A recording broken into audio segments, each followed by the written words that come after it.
Maseches Lamed Gimel, Maseches Bava Metziah, Daf Lamed Gimel Amud Aleph. In the bottom of the page, we're about to finish Metzia Hashem, the second Perek, the lovely Perek Elu Metzia, and Metzia Hashem will start today, the third one.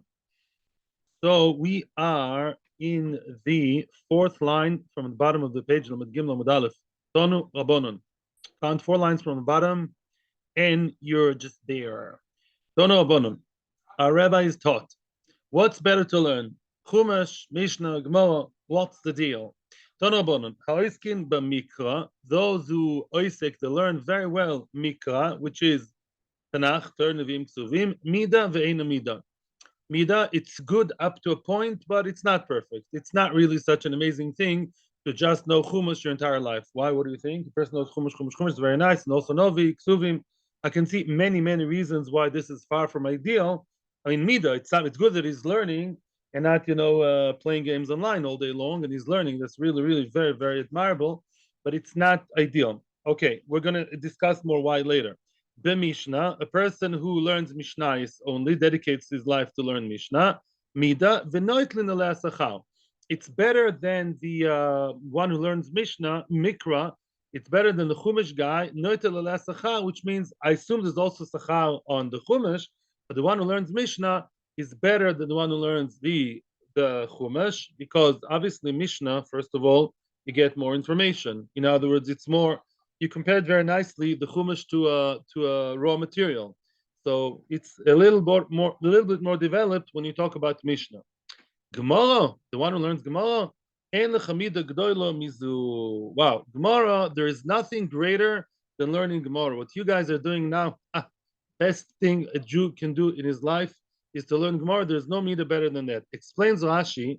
Rashi says, because, interesting, we gave a lot of reasons yesterday why Gemara is better. Gemara is where everything really happens. Without the Gemara, you don't understand the Mishnayos, right? Mishnayos are full of contradictions, missing parts. Mishnayos are very raw material. Without Gemara, you don't understand what's going on. Rashi basically says the same thing. And Rashi also says over here, the Gemara and Mishnah are both better than Chumash, because Rashi says Mishnah, Gemara are both used to be only Baal Peh. Yeah, you have to memorize it. And that's why it's very important to learn Gemara. Mishnah and Gemara are better than Chumash, yeah, because Chumash is b'chtav. You don't work that hard, and you can always open up the Chumash and just see where the pasuk is. Hashem and Mishnah and Gemara, because they have to be memorized by heart, and they were not allowed to be written up to a certain point in history. It was very important to dafka learn those things that can be otherwise be forgotten. This is a general story here. Chumash is nice. Mishnah is better because you have to memorize and you just have to know it, but it's still much more raw than Gemara. Gemara is it. Gemara is where you understand everything. Gemara is where, without Gemara, you don't understand the Mishnah, you don't understand the Torah either. For sure, you don't understand Chumash. Yeah, you think you understand Chumash and you don't. Now, exactly. Gemara is a production process which gets you close to the final product. And yet we say another statement of the Tanoim. You should always run to learn Mishnah more than you learn Gemara, more than to learn Gemara. Frag the Gemara, Hagufa Kasha. You have your internal steer, Gufa. You just made two statements that absolutely contradict each other, right? Amalta, at the beginning you told me the Gemara en lechamida g'dolim mizu. At the beginning you told me that the best of the best of the best is to learn Gemara. Okay, so I'm running to learn Gemara. Afterwards, you're telling me a completely contradictory statement.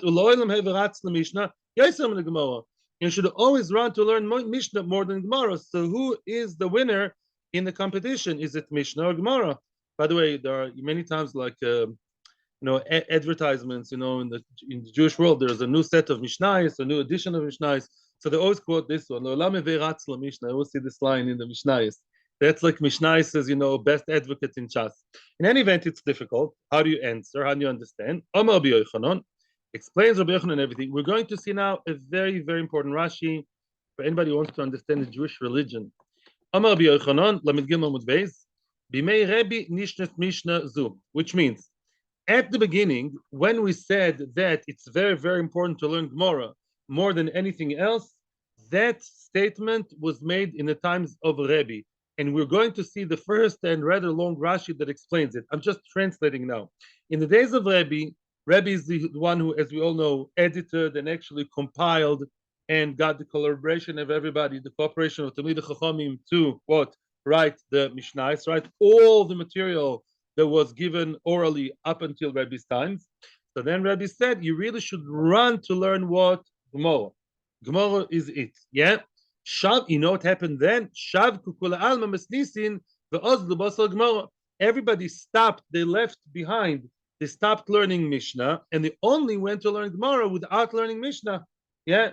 Everyone followed Rebbe's directives in an extreme way. Afterwards, he went again. He reinstated, and again he said differently.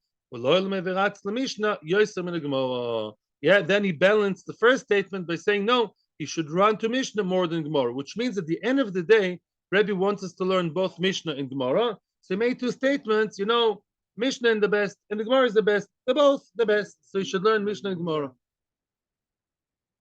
Yep. Take your time. Abida Nosi. Yeah, that's Rebbe. We have to see this Rashi. We just have to see it, and you have questions, you'll be more than welcome to ask them after the Rashi.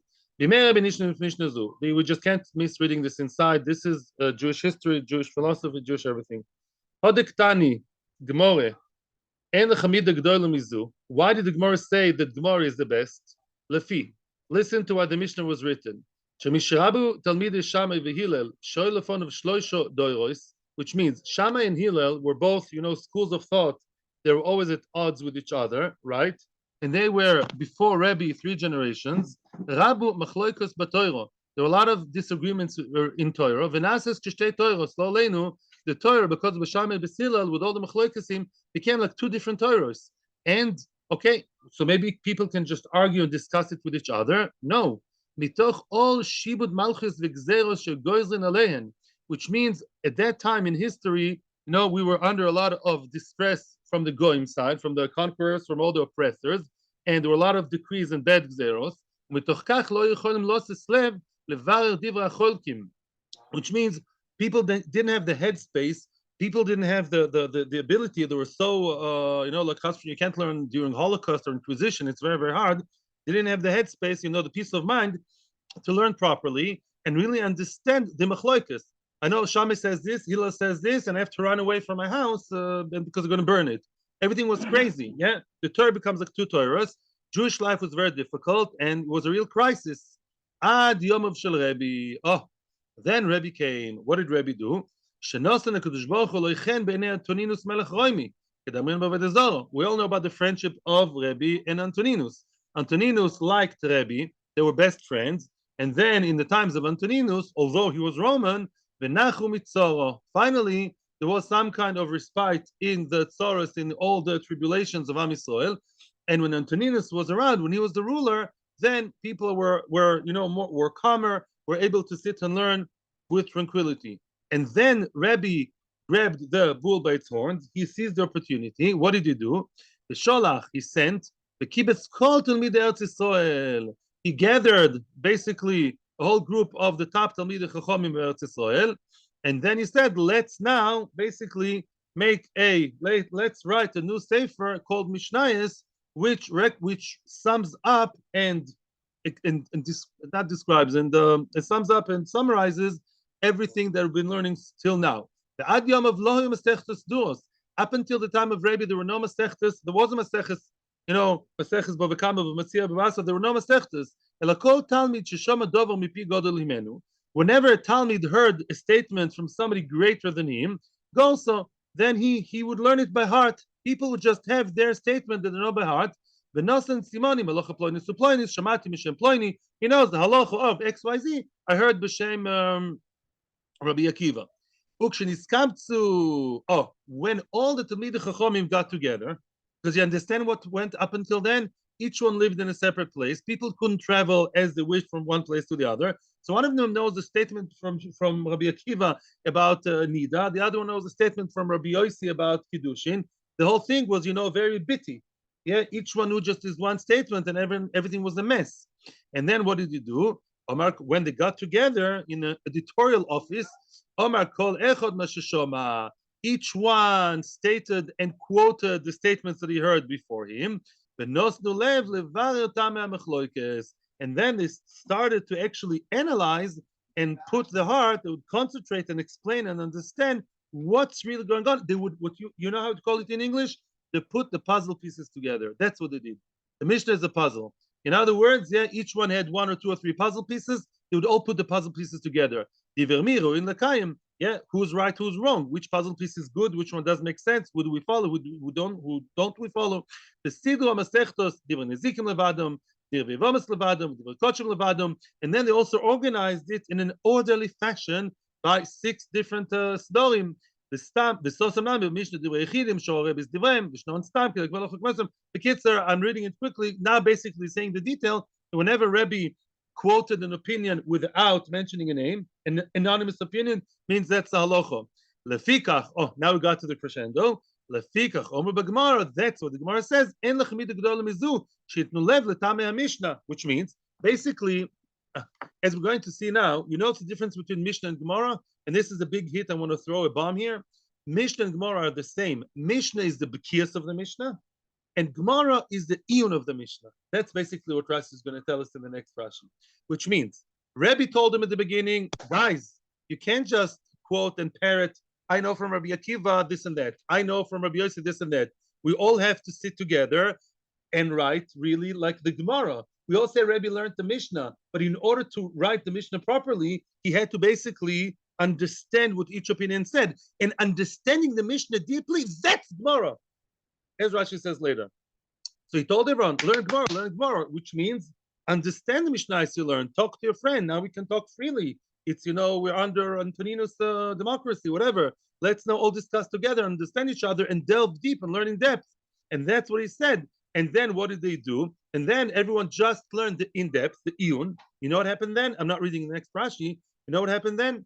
And that happens to a lot of yeshiva people. You learn something very, very deep. You sometimes forget the simple facts.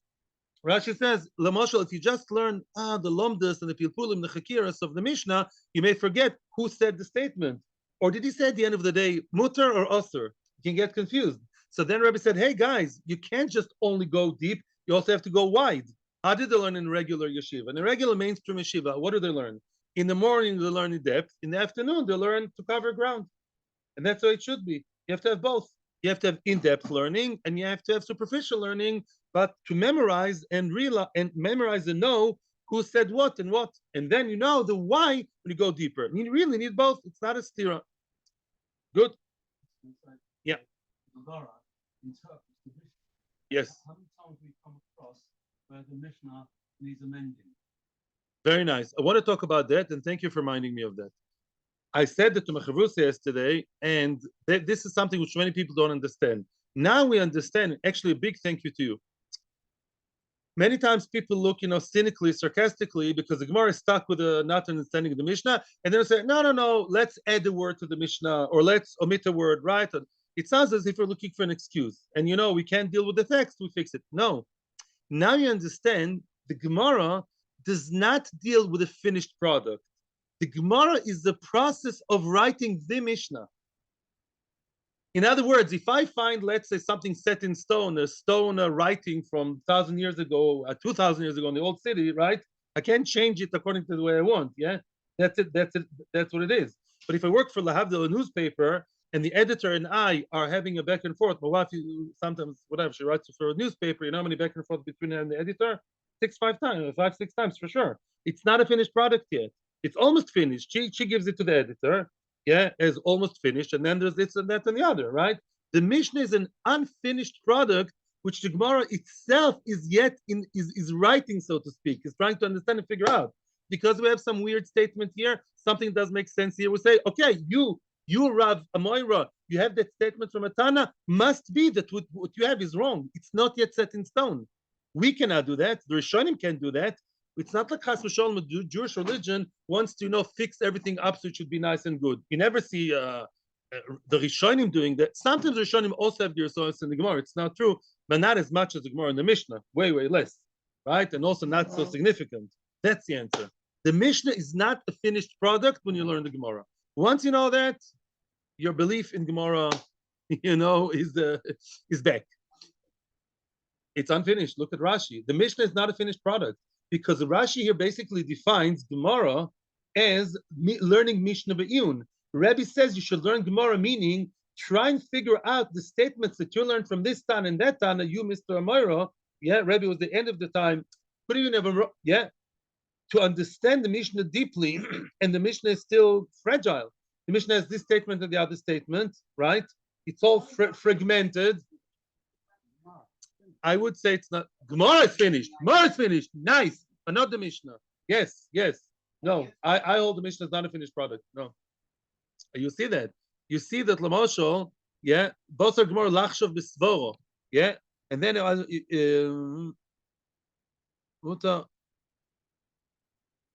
basically, the Mishnah, you see, look at the older. I mean, I just finished reading Rashi, up until now. Basically, they had all these fragmented pieces, right? They didn't know who's saying what. Now, Rebbe tried to make sense of everything and got everyone to work together. But the work is not. But when you learn Gemara as an Amira, you're still doing the same process. Just like in the times of Rebbe, they tried to understand the different statements. So too, they kept the work after Rebbe died, even in the times of the Gemara. Why not? Because he calls Gemara Mishnah Be'iyun. So the Iyun continues even after the Mishnah is written. Who cares it's written? That's what I understand. You can argue, but that's the way I was. Mishnah means to what? To revise also. Repeat. Right. Very good. Excellent. Nice. It's very good.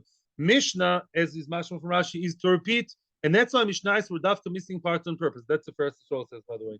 Mishnahs are missing certain parts because they had to have rhymes or a certain a certain rhythm to it. So sometimes to have the right rhythm to chant it and not Baal Peh, they would miss the word on purpose. So the rhythm would work well. Because Mishnah is all about learning Baal Peh. Gemara is when you finish it, meaning you get the finished product by delving deeper and understanding the Mishnah. That's the best I can produce.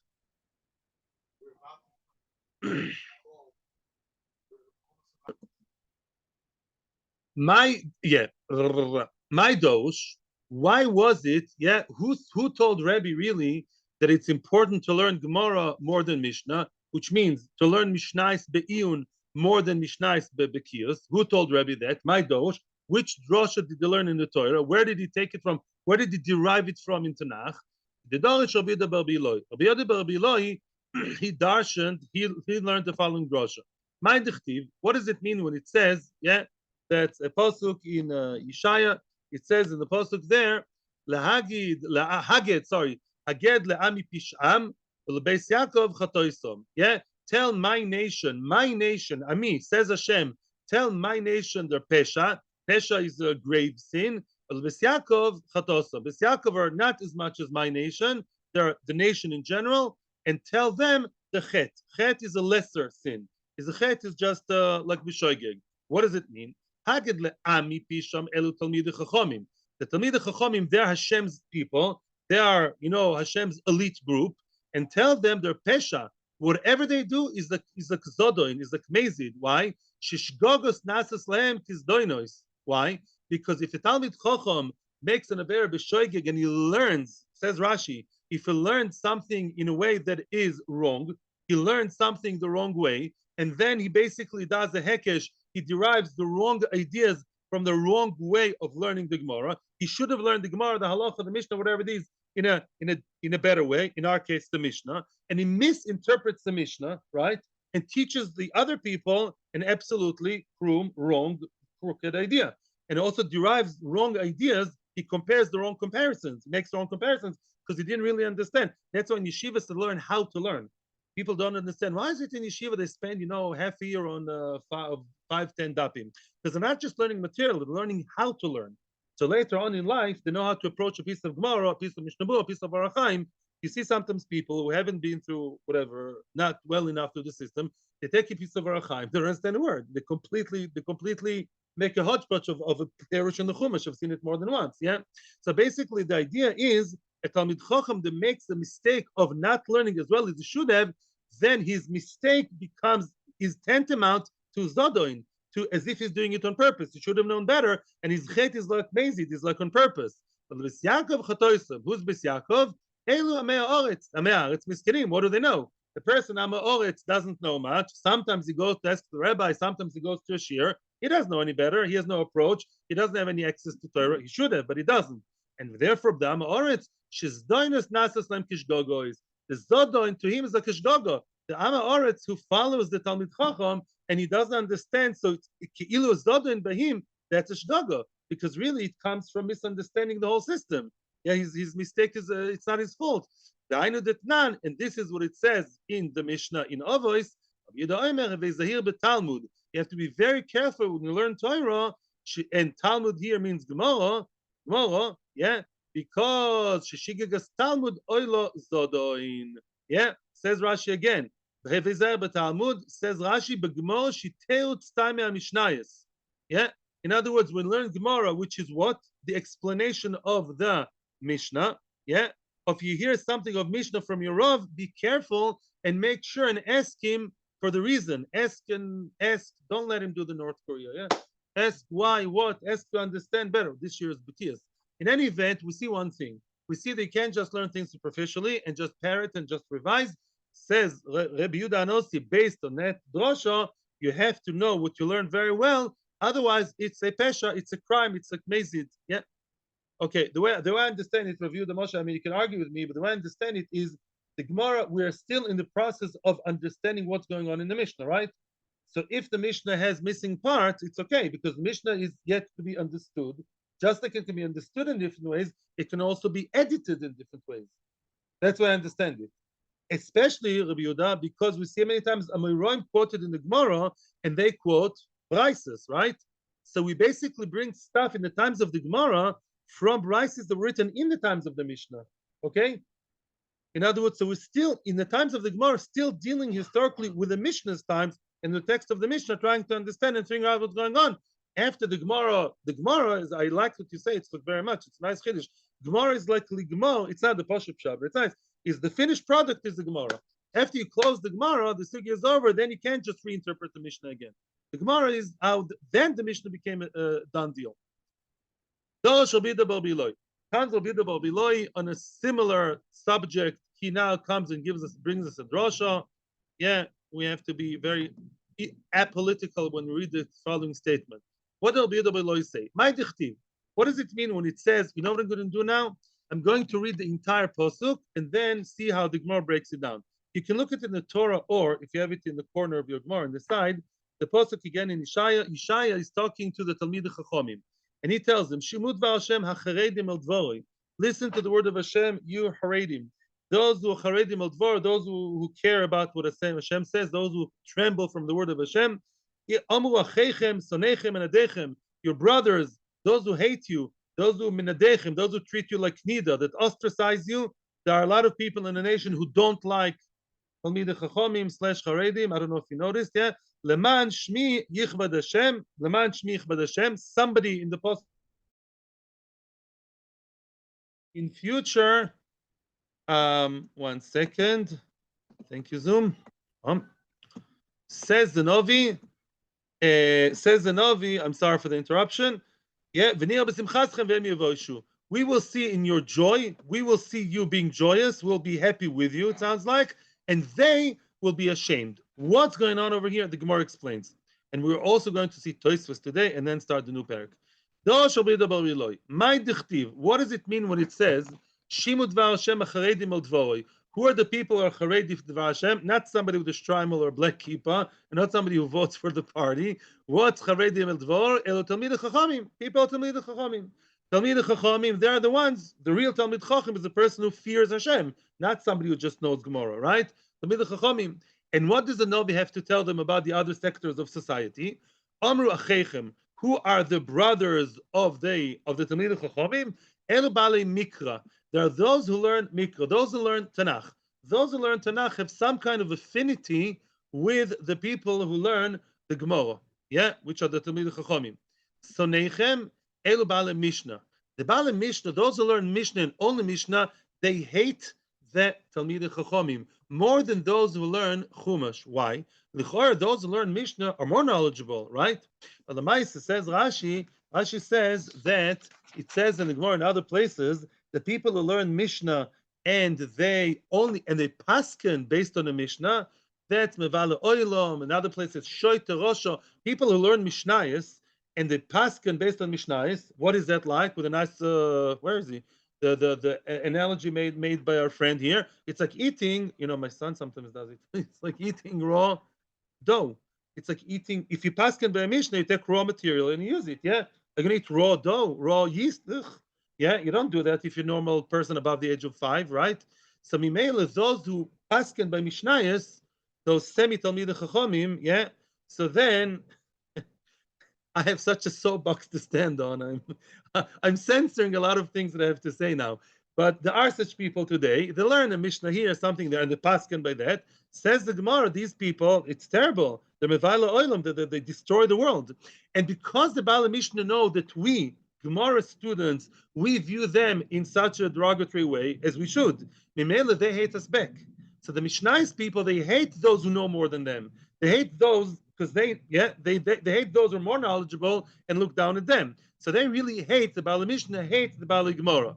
And Minadechem, who are those who treat you like Nida, they ostracize you, they excommunicate you, they completely don't relate to Talmidei Chachomim whatsoever. Elamei Oretz. Ameretz are people who don't know anything, or very little. Amaretz knows even less than Mishnah, and he's completely out of Torah. And for him, the Talmidei Chachomim are like, UFOs, it doesn't relate to them. The Baalei Mishnah, they know the Baalei Gemara. They know them because they're also in a Bes Medrash, but they are they're one shade next to them, and that's why they hate them more. Now, Shema Toimar, soon we're going to see Toisvus. Shema Toimar, Posak Sivra Mubotel Sikuyam. After we said that, unfortunately, those who only learn Chumash, Meil Chumash, they're like a brother. But those who the Amaratzim and the Baalei Mishnah, maybe they hate us so much, maybe they don't have Sivram Ubotel Sikuyam, which means, in simple words, maybe they have no hope anymore. Maybe when Mashiach will come, they will be destroyed and, v'chule, v'chule. Or maybe they have no hope in future to change. That's it. Amiratzim, Gmurim, Talmud Loimar. No, the Pasuk gives hope at the end of the day. And by the way, Rashi points out, when we said in the Pasuk the words, Leman Shmi Yichbad Hashem, it sounds as if the Novi quotes them. They, the semi-Talmidei Chachomim, okay, I'll say one thing. I once went in a bus in Tel Aviv, and I saw this guy who looked like an old, real Chiloni guy. I myself was young, and he was like, he saw me going. Then I was a very, on fire kind of bacher. I'd go to the bus in Tel Aviv with a big more and learn, like these were the days. So what? No, he did not have a white beard at all. He had absolutely opposite of a big white beard. He had a very bold, no kippah, v'chulei. No, he was old, no ponytail. He was in his 70s, no ponytail. No. So then, no. So then he started lashing at me all kinds of things from Gemara that he knew, and you can see how the guy really doesn't know much. Misken, he was probably a guy who went off the derech like many years ago, or a guy who knows here and there. He started telling me things about all mistakes that are based on, pieces of semi-knowledge, which he didn't really gel by him, and he was very anti. So there was a very sad conversation. He didn't answer much, But Lamaisa, that was the thing. So a person who knows a little bit, half knowledge is the most dangerous. The Father Olav Shalom used to say, people who know that they don't know Beseder, the one who thinks he knows, that's the worst. And that's more or less what's going on here, plus the emotional cargo over here. So now the Pasuk says the Pasuk, Leman Shmich Bad Hashem. They say, we are the real religious people. They say that. We are the real Jews. Yeah, now somebody said it also, Professor. We are the real Jews, not the frum ones. Whatever. Yeah, we are the real deal. Leman Shmich Bad Hashem. Who are you with your old Eastern European clothes and your Torah? We are the real thing. So maybe that Pasuk is telling us that those people have no hope. There's hope. Oh, Avat Israel. Talmud Loimer v'nira b'simchaschem. Who's nir'eh? We, says the Novi, me. Excuse me for being not politically correct, but the order, me and Amiratzim and the people who are half knowledgeable, all of us, we will see your simcha. In other words, also the other people, the less knowledgeable, who hate the Talmidei Chachamim, in future they will be able to see the simcha of the Talmidei Chachamim, and I assume they will sympathize with it.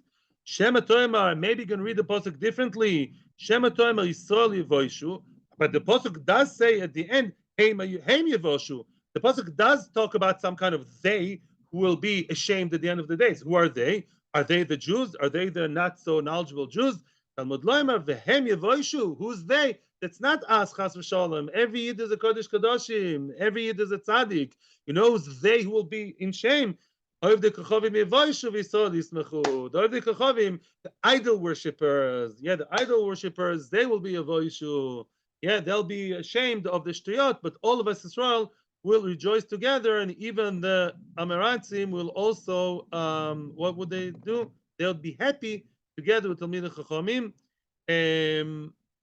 Quickly Toises and then questions. Achechem el Bala Mikra, very nice, cool Toises here. The top Toises on the page, yeah? Top Toises, which is also the last Toises of El Metzias. Achechem el Bala Mikra, she'enim yoidim dinim v'arois, ki al pi Bala Gemara. The people who learn Chumash don't hate the people of the Gemara. Why? Because every normal person knows that if he learns Chumash, he doesn't know halacha. He doesn't say in the Chumash how to put on tefillin. He doesn't say how to shecht, right? You know that you don't know. You know, Tanakh, the guy knows Tanakh. He says very nice, Vortlach, every parsha. He knows Tanakh. He can go to the Chidona Tanakh. How do you say in English? The Tanakh quiz. No, once a year, right? How do you call it? The Bible quiz. Yeah, the Chidona Tanakh. Yeah, very nice. Okay, why not? Better. So, but he knows that in order to know halacha, he has to ask the rabbi who knows Gemara. So he doesn't hate the Bali Gemara. Stonechem elu Bali Mishna. The one who's half knowledgeable, he hates the real knowledgeable ones. They think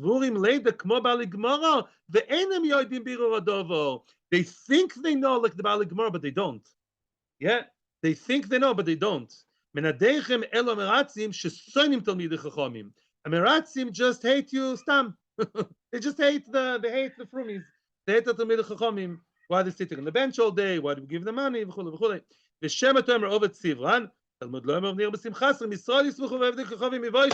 Klal Yisrael will be happy, and the Ovdim Yivoshu. By the way, I do not mean Chas v'Shalom to talk about a brethren, the Chilonim, because most Chilonim today are really Tanokas Shenishbu. They don't know anything, and they're biased by the media and brainwashed. So the Be'emet, they're only to be Mekarev. We have to be Mekarev them, and I didn't mean them. Yeah, because today it's a new generation. It's not even a Meratzim. It's Tanokas Shenishbu. The guy doesn't know b'chlal what's going on. So I didn't mean that. Yeah, there are other people who are in the story. What? They don't make kofrim like they used to. Yeah. It's true. Yeah. They say once, Yeshiva Bocher, they told me, he can go to so-and-so's house, he's a bigger Pikoris. So he dafka wanted to go to the house of the Pikoris, he's curious. You see guys sitting and learning Gemara. And he says, are you the Pikoris? He said, yes. Are you Yankel the Apikoris? I'm not Yankel the Ma'oret, I'm Yankel the Apikoris. I have to know what I don't believe in. Many times you talk to an atheist, and after 2.5 minutes, you realize that the God that he doesn't believe in is not the God that we talk about. Many times, right? In other words, they don't understand what God is according to the Jewish religion. So they don't know what they don't believe in. So I'm only absolutely down the Kafschus and Bezos Hashem, and everyone will be happy with the coming of the Mashiach, but not the Messiah, just the Mashiach.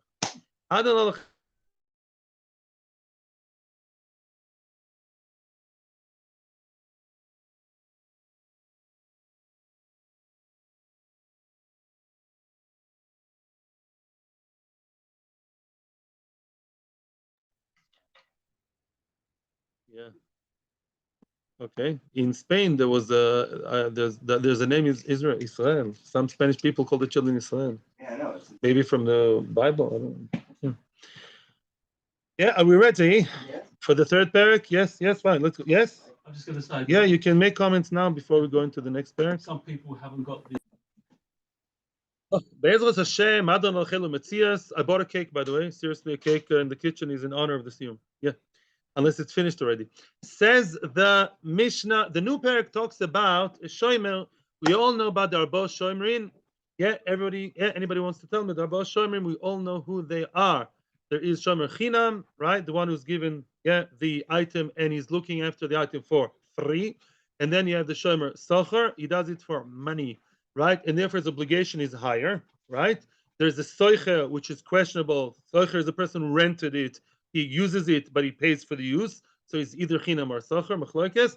And then there's the Shoel, the borrower. The borrower has the highest level of obligation. Why? Because he's only enjoying the item, Kol hano shaloi. He's benefiting from the item without paying or anything, or the like. He's only benefiting. He's not doing a favor to the owner. On the contrary, the owner does a favor to him, so he's much more obligated. We're going to discuss all that. Now, let's talk now about shomer chinam before we start.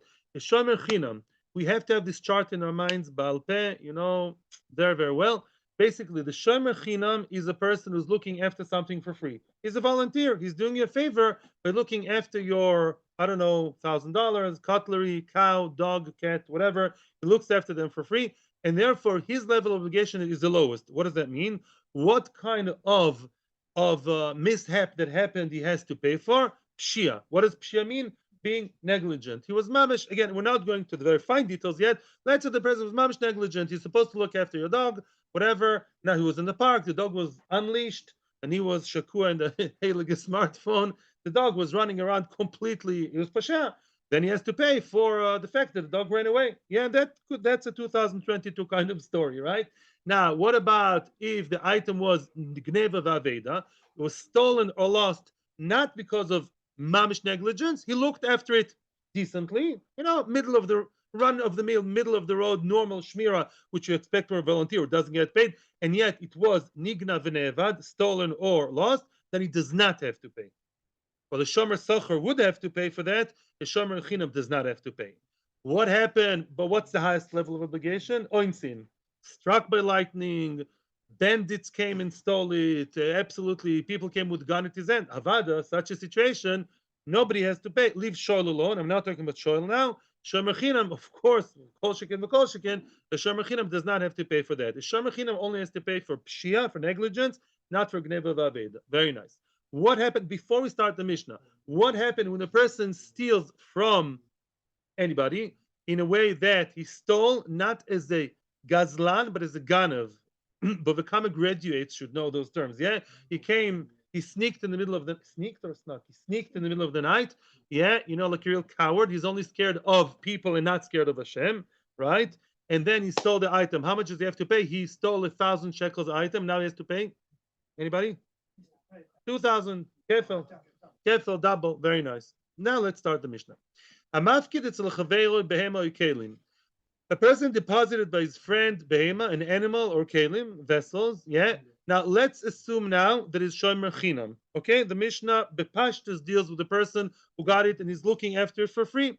V'nignevu oisha. The item was stolen or lost. Okay. Or Tosa says he claims they were stolen or lost. Okay. Shilem. Now, wait right here. Let's say it was stolen or lost from a shomer chinam. Does he have to pay? He was not negligent. He doesn't have to pay. No, now he has to take shvua. Anybody can say, "Oh, I'm so sorry." Make a shvua. Okay. Yeah. If he takes a shvua, I'm not going to all the details. He has to take 3 shvuas. I'm not going there right now. I don't want to make it complicated. Basically, once he swears that it was not pshia, goes to Beis Din, Mamish makes an oath, a shvua. I was not negligent. I promise and I swear, not just promise, that really was stolen, beyond my control, beyond my shomer chinam control. Take the shvua and go home. It doesn't have to pay not 1 penny, not 1 dime, not 1 cent.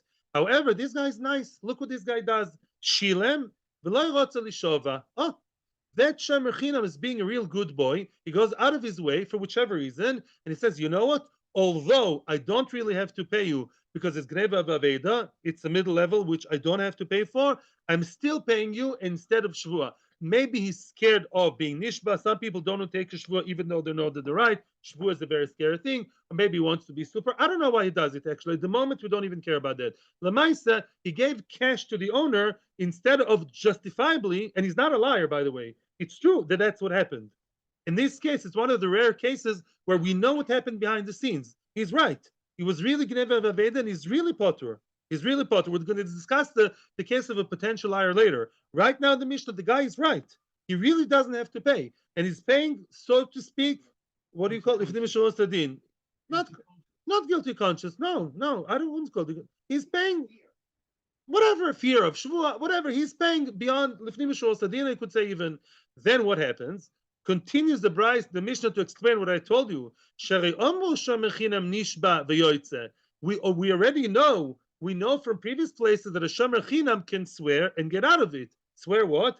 Take a shvua. I was not poshea. It's not in my house. Shilach yad. He can swear and not pay anything. Then you know what he gets? He gets a trophy. He gets a prize. Good children get a prize. Nimtza ganav.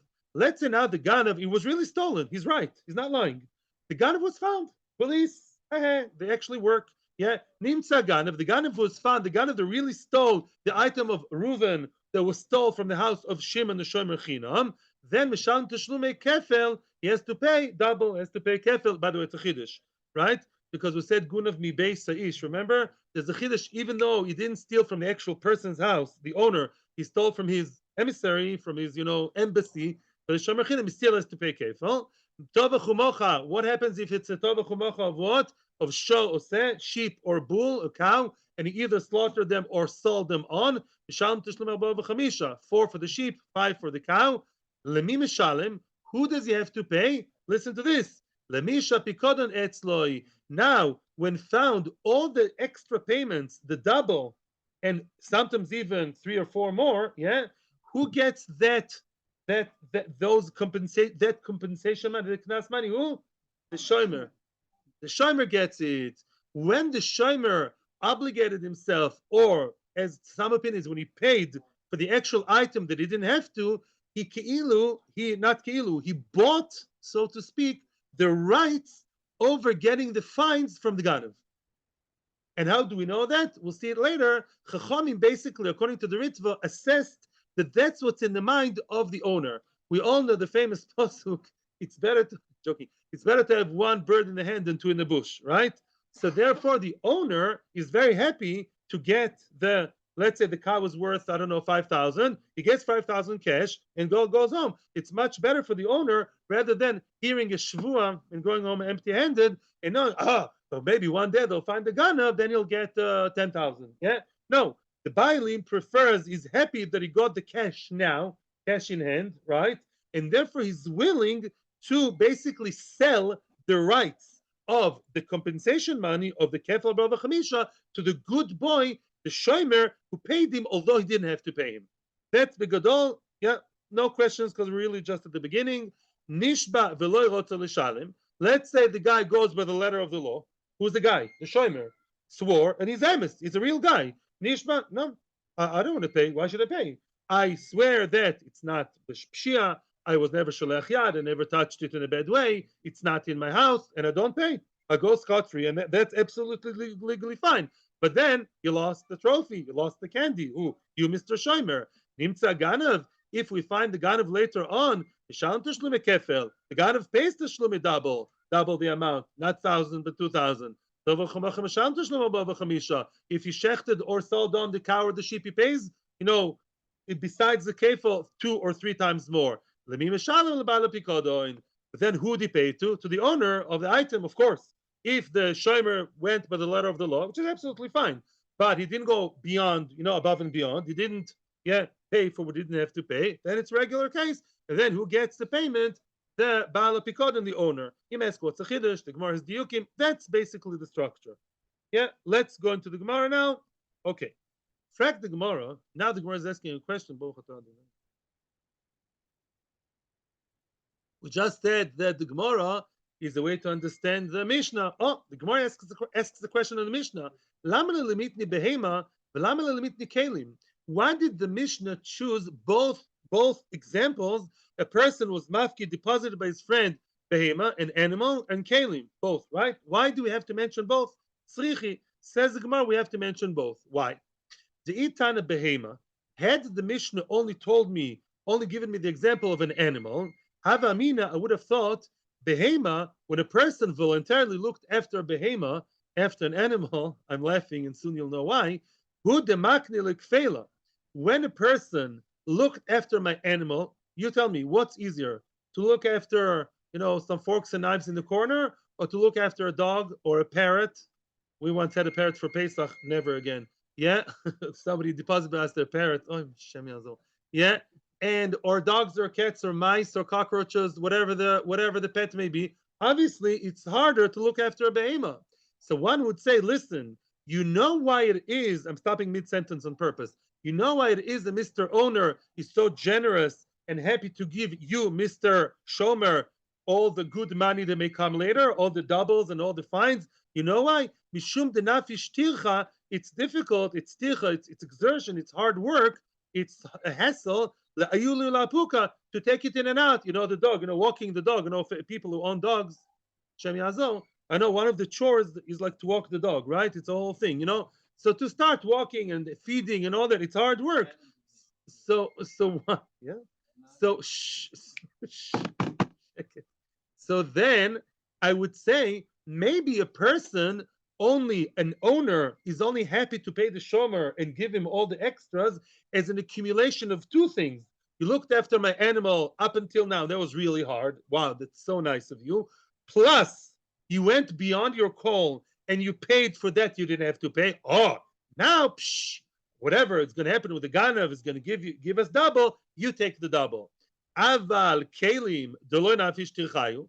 When you looked after my kelim, I gave you some kelim. I gave you some dishes. You know, maybe even a nice set of dinner service. Well, it's not so hard. You put it in the corner. It's a bit of a hassle to know that they're okay, but you don't have to take them in and out on a walk. You know, those plates. It's not such hard work. Maybe he does not give him the kefel. The owner is not happy to be makne, to give over the kefel to the shomer because it wasn't such hard work. It's true that when the moment of truth came, he stepped beyond his duty and he paid. That's nice. But up until that, he didn't be such a great favor. Maybe not. So one would say, maybe I don't give him. Kamashmal on what? Kamashmal on no. Both behema and kalim, yeah, even though kalim wasn't such hard work to look after, but since at the end of the day, at the moment of truth, you stepped beyond your call, beyond your duty, and you paid instead of just legally getting out of it, for that alone, I'm giving you the rights of the kefel. Exactly how it works, I'm giving, I'm selling, the Gemara will discuss later. Right now, we only deal with the psychology behind the idea. Later, we'll deal with how exactly halachically, in cold numbers, how it works. But we're not done yet. Now, if you're telling me that kalim are easier to look after, right? And behema is harder to look after, so the Mishnah should have only mentioned kalim. And I would say kol sheken behema, right? So the Gemara, no. Bitana kalim. Let the Mishnah only speak about kalim that are easy to look after. You put them in the corner, forget about their existence, and no, kol sheken, that by behema you pay kefil, which is harder. Hava amina, no. Had you only told me kalim, bad news. Hava amina, I would have thought kalim would come like fela mishum deloy nafish kiflayu. A kalim, yeah. What's the maximum amount of fine that can be given from a ganav, yeah, by a ganav to my set of dishes that are worth 1,000 shekel? 2,000, even I know. Double. There is no situation of shechting or selling kalim. Yes, you can sell kalim. You don't have to pay 4 or 5. The extra knas of paying 4 or 5 times is only for particularly only 2 types of animals: sheep and cows and oxen. Only that, not any other animal. Not even if you have someone's deer, let's say. Seriously, with a kosher animal. Only these 2, or chicken, goats possibly. I think it's discussed there, yeah, but not the chicken. Let's say I stole someone's chicken and shechted it. I pay double, not 4 or 5. Because we said it's a working animal. We had these stories before. In any event, yeah, so one would say, listen, kalim is something where the fine, what's the maximum fine? Double. That I'm happily willing to give you. Aval behema, we're not talking about a dog, not about a cat, and not about a giraffe. We're talking here about what? Only behema of the show.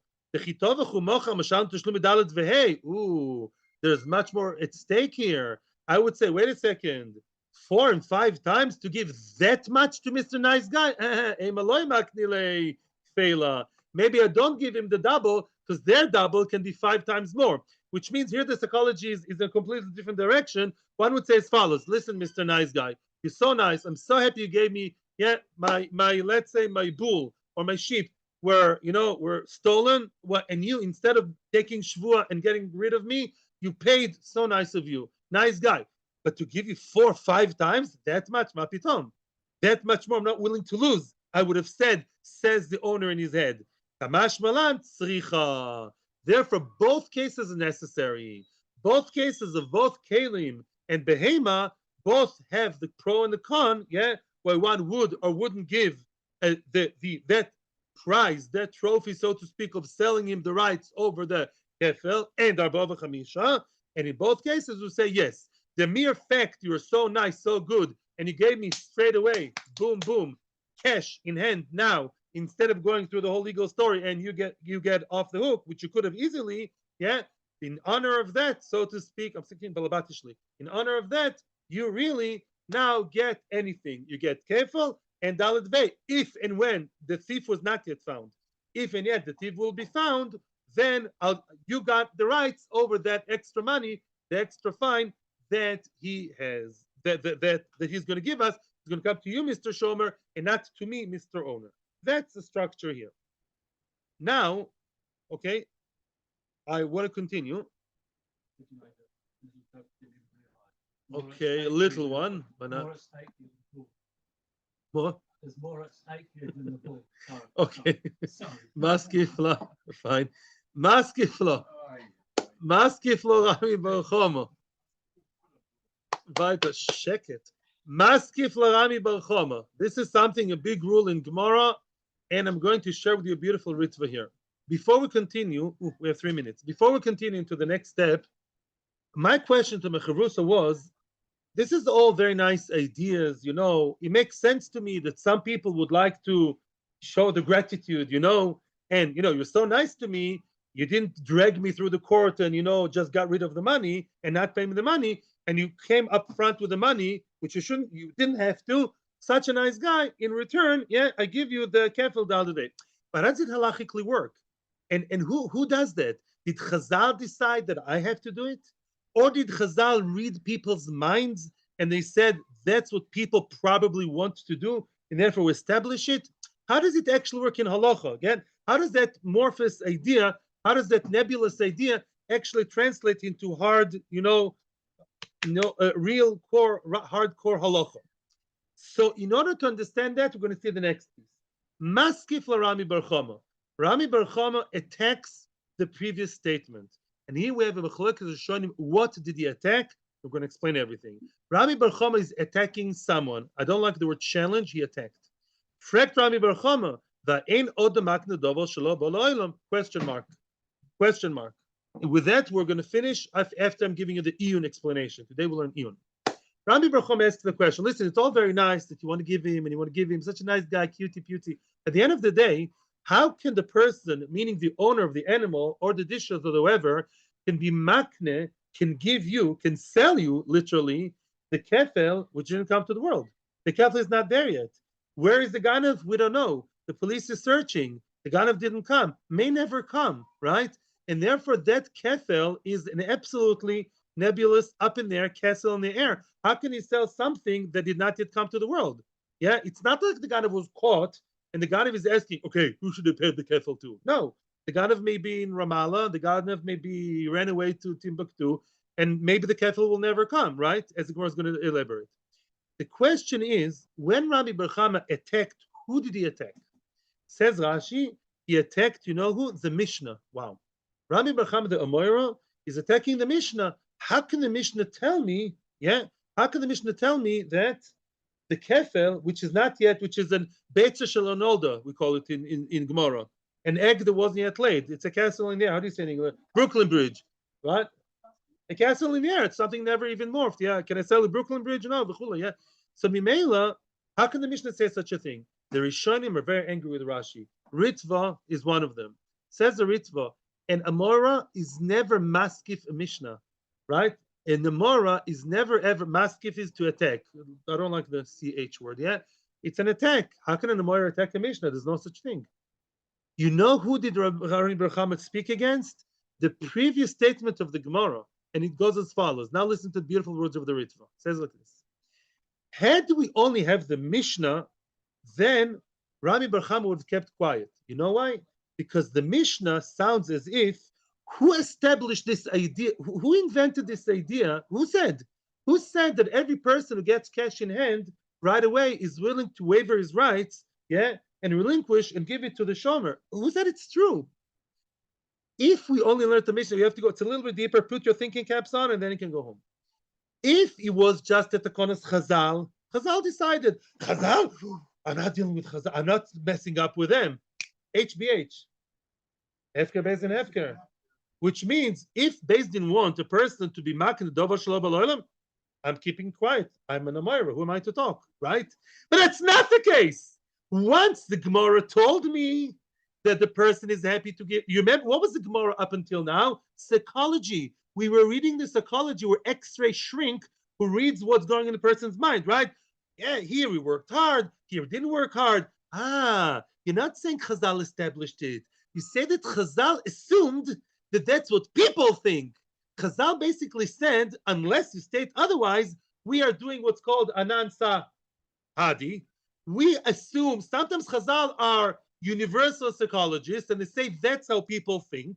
Mimele Chazal say, listen, Reuven, Shimon, Levi, Yehuda, we highly assume, and therefore establish a halacha that what people want, we establish a halacha according to what we assume is the man in the street, the average person's mindset.